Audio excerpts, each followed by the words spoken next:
During our Farm Basics time today, we're going to talk about a very simple question as a farmer. But if you're a non-farmer, you may be wondering, how does a farmer really know when it's time to start harvest?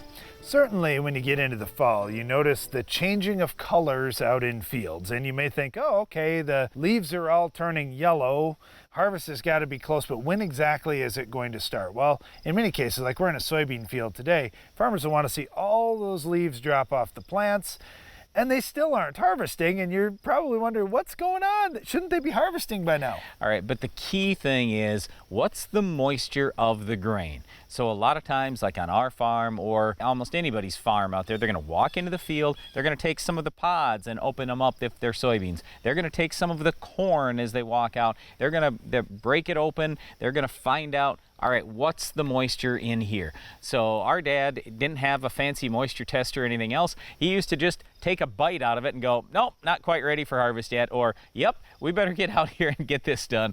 So moisture of the grain, that's typically what we're looking for. And what can be tricky even for farmers is sometimes if they have great plant health through the years. So like let's take corn for example, you may still see green leaves on a corn plant, yet you see a farmer running through there with the combine and harvesting dry grain. It isn't necessarily where you have to have brown leaves on a plant to have dry grain.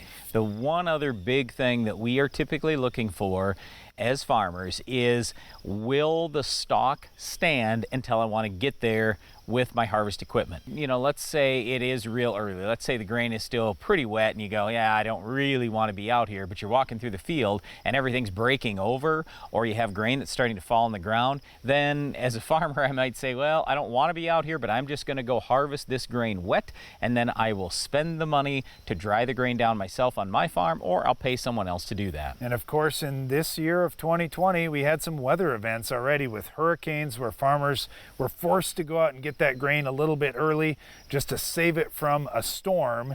In the northern United States and up into Canada, we're often facing snowfall, and you'll see farmers that say, boy, I have to take those soybeans now because they're going to be under a pile of snow if I wait till next week. So weather can often dictate this as well. Well, one of the things that weather doesn't dictate is whether or not our Weed of the Week is going to show up, but we'll tell you how to control it on your farm coming up later in the show.